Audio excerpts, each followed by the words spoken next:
시사발전소 한진입니다. 윤석열 당선자의 측근 한동훈 검사에 대해서 최근 면죄부를 주는 움직임이 포착이 됐죠. 검찰총장으로 만들기 위한 그 수순이 이제 시작되었다라고 보여지는 대목이라고 생각합니다. 서울중앙지검장을 시작으로 해서 검찰총장으로 이어지는 그 한동훈 측근을 출세길로 올리는 그 포인트에서 가장 중요한 것은 한동훈에 대한 이 면죄부를 만들어 주는 것이죠. 관련된 이야기, 언론에선 절대 지적하지 않고 있는 포인트를 좀 이야기를 해보도록 하겠습니다. 일단 윤석열 당선자의 최측근으로 알려져 있는 인물 중에 가장 그 정점에 있는 인물이 누굽니까? 여러분들도 잘 아시는 한동훈 검사죠. 자, 한동훈 검사와 관련된 소식에 대해서 먼저 이야기를 해보도록 하겠습니다.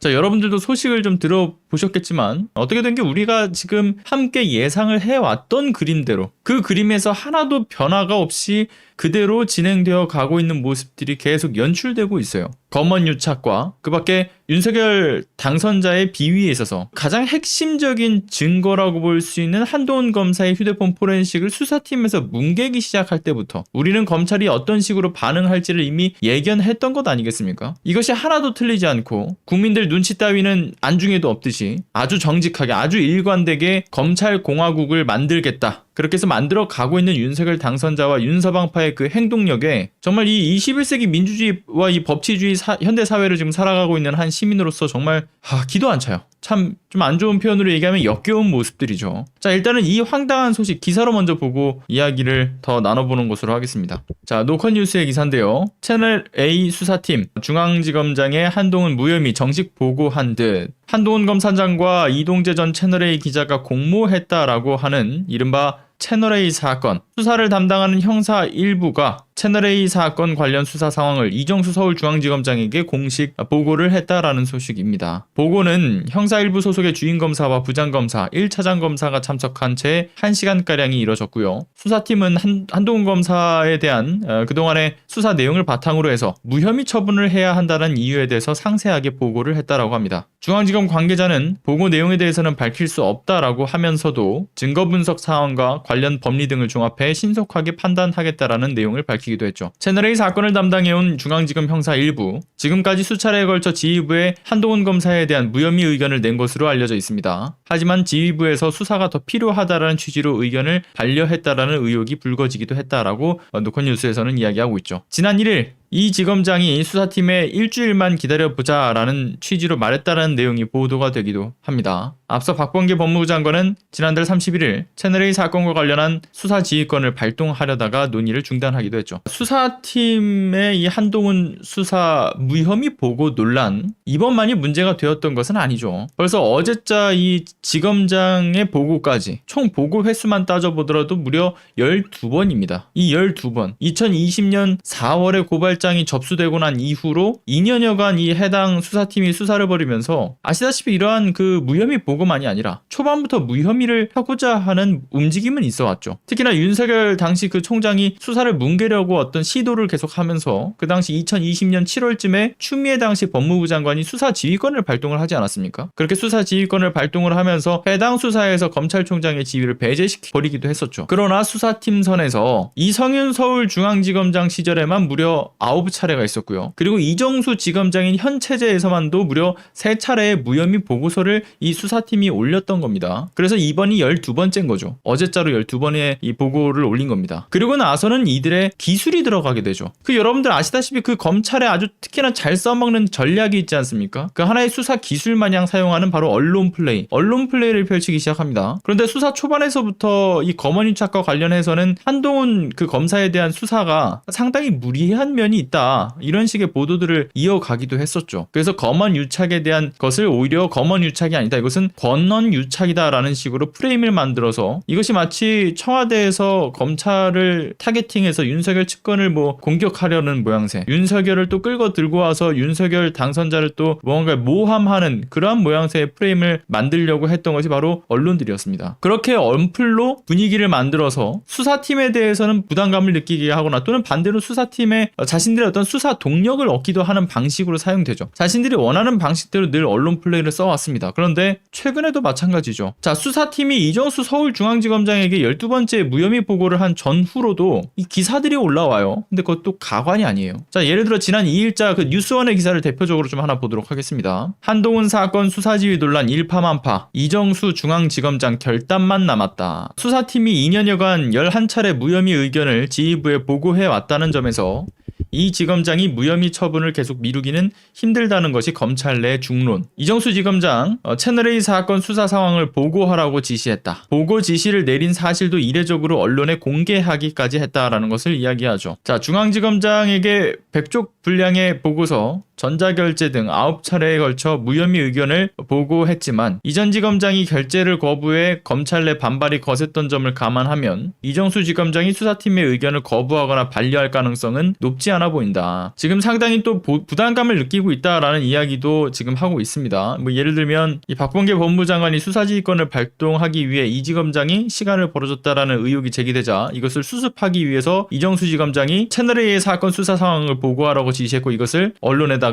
공개를 했다라는 것이죠. 그 부담감을 덜어내기 위해서. 자, 뭐 기사를 보셔서 아시겠지만 이미 뭔가의 결론을 확정짓고 나서, 그러니까 마치 이들의 의중을 다 해석해 내놓는 기사. 이들이 마치 자신이 이정수 지검장이고 자신이 검찰 관계자인 양 내놓는 이러한 기사들, 소설이죠, 이쯤이면. 자, 이정수 중앙지검장을 압박하기 위한 여론전으로 보여지는 전 포인트라고 생각합니다. 자, 그런데 이게 또 오늘자 법률방송 뉴스라고 하는 언론에서 또 이런 보도가 나옵니다. 중앙지검 한동훈 사건 무혐의 수사보고, 법조계 의견은 법조계에서 증거가 없으면 무혐의해야 된다라고 하는 의견이 우세하다. 사실상 검언유착 수사는 이미 끝났고 결재만 남아 빠르면 이번 주 안에 결론이 날 것이라는 전망이 또 우세하다. 박범계 법무부 장관은 지난달 31일 수사지휘권을 검토했지만 당일 중단한 것으로 전해졌고, 지난 2020년 7월 추미애 전 법무부 장관은 이 사건에 대해 수사지휘권을 발동했고 현재 이정수 지검장이 수사지휘권을 갖고 있다. 객관적 진실은 한동훈 검사장의 혐의를 입증할 증거가 없다고 검찰이 판단한 것, 입증이 곤란할 경우 무혐의를 하는 게 맞다. 뭐 이러한 이야기들을 하고 있죠. 검찰 내 의견만이 아니라요, 법조계에서조차도 입을 모아서 한동훈 검사에 대해서는 무혐의 처분을 해야 된다라는 의견을 내고 있다. 뭐 이런 식의 언론 보도가 이루어지고 있는 모습들인 거죠. 그러나 이러한 언론들의 숨겨져 있는 본질적인 문제가 뭡니까? 자, 정작 그런데 언론들은 이 본질적인 문제에 대해서 전혀 언급을 하지 않고 있어요. 왜 이 수사가 진행되지 않아 왔는가? 그런데 굉장히 웃긴 건 뭐냐면요, 굉장히 또 어이가 없는 거는 언론들이 충분히 자신들의 취재력을 동원해서 확인할 수 있는 사실들을 적극적으로 밝혀내지 않아 왔다라는 점이죠. 자, 우리가 지금 조금만 더 과거로 돌아가서 기억을 좀 더듬어 보자고요. 추미애 당시 법무부 장관이 그 당시에 윤석열 당시 검찰총장에게 수사지휘권을 발동을 해서 검언유착과 그 밖에 자신의 윤석열 그 당시 총장의 비위 사건들에 대해서 배제를 시켰던 이유가 뭐였는지 기억을 하시죠? 당장의 검언유착 사건과 관련해서 보더라도 수사가 시작되던 초반에 윤석열 당시 검찰총장은 자신의 측근과 관련된 사건이기 때문에 자신은 개입할 수 없다. 자신이 개입하게 되면 논란을 빚을 수 있으니까 본인 스스로 사건에서 완전히 손을 떼겠다라고 이야기를 하면서 자신의 그 지휘권을 대검 부장회의에다가 그 수사 지휘권을 완전히 넘겨버렸던 거잖아요. 아예 넘겨버리는데, 그런데 어느 시점에 윤석열 당선자가 갑자기 급발진을 하게 되는 시점이 발생하지 않습니까? 그게 바로 한동훈 검사장의 휴대폰이 정진웅 당시 검사에 의해서 압수가 되었던 시점이었죠. 당시 한동훈 검사의 휴대폰이 압수되었다라고 하는 보고를 윤석열 당시 총장이 받자마자 어떤 이야기가 나왔습니까? 정말 막 사색이 되어서는 당시 그 현장에 있던 김관정 그 형사부장한테 당장 전문수사 자문단을 소집을 해라 라는 것을 긴급하게 지시를 내렸던 것이 아니겠어요? 그런데 그때 기억하시겠지만 그 당시에 전문수사 자문단 소집 요건이 갖춰져 있지도 않았습니다. 자, 전문수사 자문단이라고 하는 게 수사팀과 수사 그 지휘 라인에서의 어떤 의견 충돌이 있다라고 했을 때 이걸 기소할까 말까 이런 것을 결정짓게 되는 검찰 내 의사결정 제도잖아요. 그런데 그 당시에 애초에 수사팀과 수사지휘부였던 그 부장회의, 그러니까 이제 검찰총장이었던 윤석열 부장회의에다가 그 수사지휘권을 넘겼으니까 지휘부였던 부장회의 간의 의견 충돌이라는 게 있어야 이 전문수사자문단을 꾸릴 수 있는 거 아니겠습니까? 근데 의견 충돌이 전혀 없었어요. 심지어는 수사를 막 시작을 했던 시점이기 때문에 수사팀과 지휘부가 그 어떠한 애초에 의견을 낼 만한 시점도 아니었고요. 자, 그뿐만 아니라 한동수 당시 감찰본부장이 한동훈에 대한 감찰을 진행을 하겠다, 이러한 보고를 당시 윤석열 그 총장에게 문자를 보냈던 됐던 거 아니겠습니까? 근데 윤석열 당선자 바로 그 다음날 조선일보에다가 일러버리죠. 윤석열 그 당시 총장과 한동수 감찰본부장 두 사람 간에 1대1로 나눴던 그 문자 내용을 공개를 해버려요. 이게 누구를 통해서 보도가 되냐? 바로 조선일보의 그 유명한 박국희 기자를 통해서 보도가 이루어지죠. 그런데 그 보도 내용들을 보게 되면 한동수 본부장이 조국 전 장관에 의해서 발탁된 인물이다. 윤석열 총장에게 일체 보고도 없이 감찰에 들어갔다. 항명을 했다. 정치적 인사다. 이런 온갖 이 저질스러운 프레임들을 씌우면서 한동훈이 아닌 한동수를 감찰해야 된다라는 검찰 내 이야기들이 나오고 있다. 뭐 이런 식의 보도를 내놨죠. 그런 식으로 여론을 만들어갔죠. 근데 실제로 한동수 감찰본부장은 위치에 맞는 자신의 절차에 따라서 운영을 했던 거거든요. 보고할 의무 있고 그 중간에 어떻게 되는지 그리고 이후에 뭐 이런 결과가 나왔다는 것을 보고할 의무인 거지 감찰본부장은 독립적인 어떤 권한을 갖는단 말이에요. 그런데 항명을 했다라는 프레임을 만들어냈던 게 그 당시에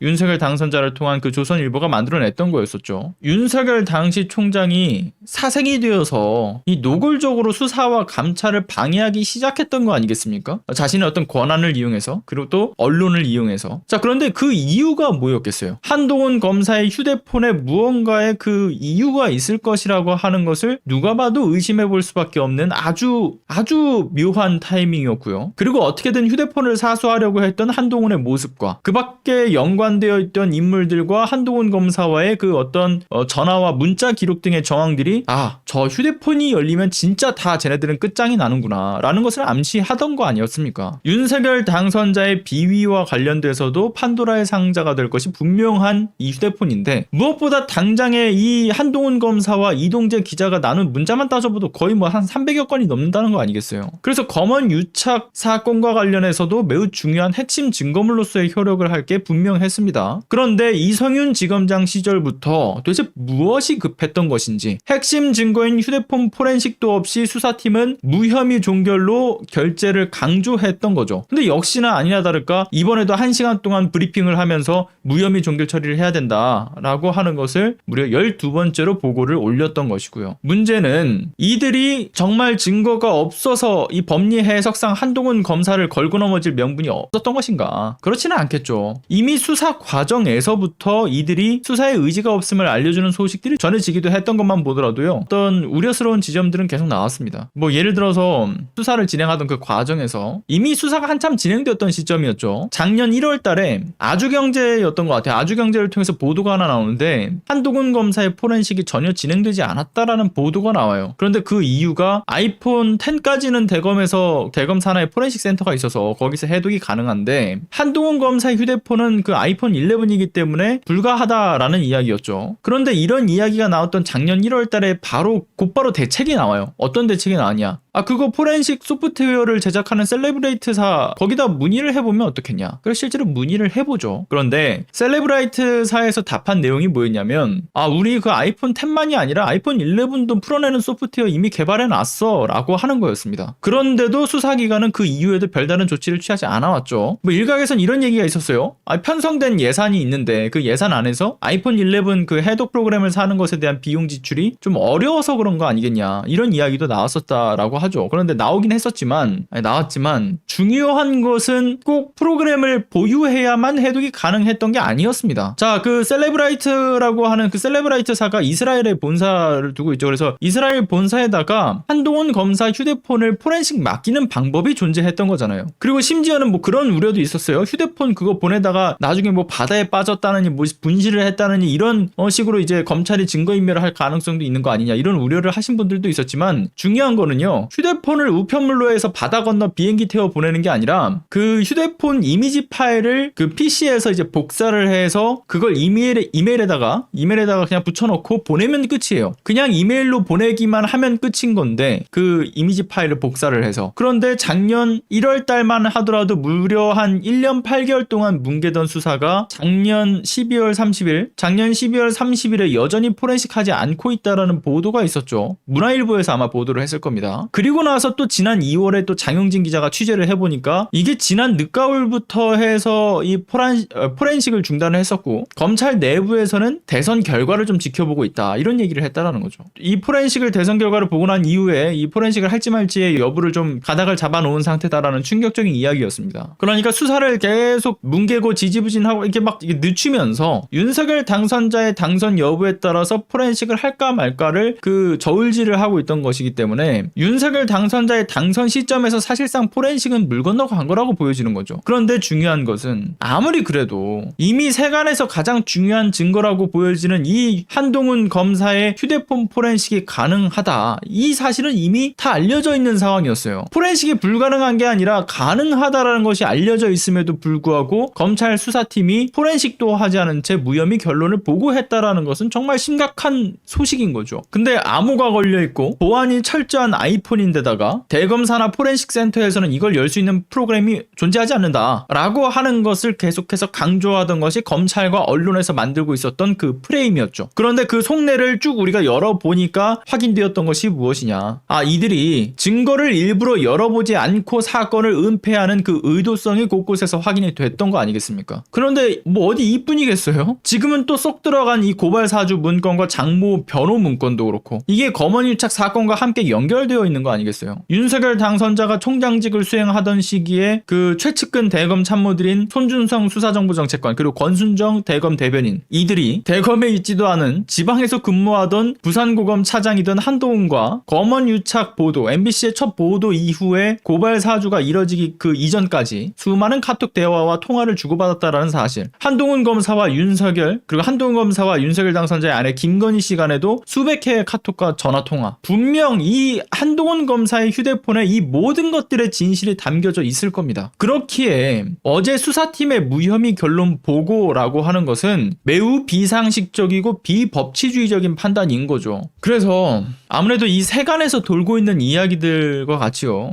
이 한동훈 검사가 향후에 서울중앙지검장으로 일단 이름을 올리고서 그리고 나서 그 이후에는 검찰총장의 길을 걷게 될 것이다 라고 하는 그 이야기, 이 역시도 아무 탈 없이 진행이 될 거라고 보여집니다. 휴대폰 포렌식을 마치고 난 이후에 혐의점을 찾지 못했다라고 하면 몰라도 아예 시작조차 하지 않았죠. 아예 시작도 안 했던 것만이 다가 아니라 또 당장 최근에 이것을 수사했던 정진웅 검사, 당시 휴대폰을 압수했던 정진웅 검사는 독직폭행으로 2심에서 검찰 1년 구형을 받았습니다. 이런 그림만 보더라도 뻔한 거죠. 측근은 출세길에 올라섰고 이를 위해서 정말 말도 안 되는 이 여러 비위점들, 비위 혐의들을 정말 말도 안 되는 이유를 들먹이면서 면죄부를 주는 그 검찰 공화국에 우리는 벌써 들어선 겁니다. 개혁을 안 한 대가를 지금 호되게 당하고 있는 것이죠. 자, 검찰 공화국의 최후의 보루는 결국 깨어있는 시민들의 조직된 힘뿐입니다. 이 힘이 모여서 4월 중에 검언개혁 법안을 통과시켜야만 막아 세울 수가 있습니다. 여러분들의 문자, 행동 또는 서명, 그 밖에 참여할 수 있는 모든 방법을 동원해 주십사 부탁을 드리면서요, 일단 첫 번째 이야기는 여기서 마치는 것으로 하겠습니다. 오늘 좋아요 눌러주신 분들, 그리고 활발한 채팅과 댓글 남겨주신 분들, 구독 눌러주신 분들, 그리고 후원해 주신 분들 모두 진심으로 감사드립니다.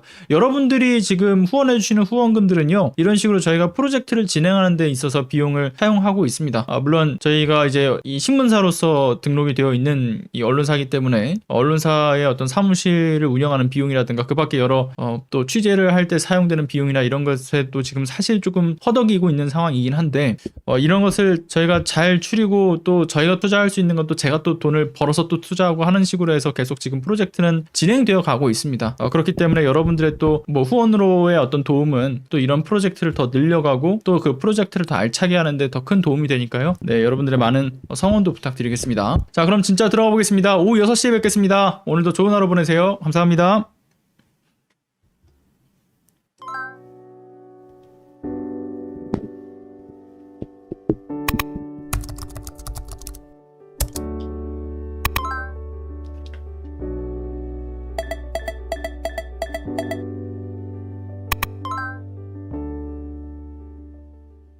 안녕하세요. 시사발전소 소장 한지입니다. 시사발전소는 진실을 찾는 민주언론으로서의 역할을 다하기 위해서 다양한 방법으로 활동을 이어나가고 있습니다.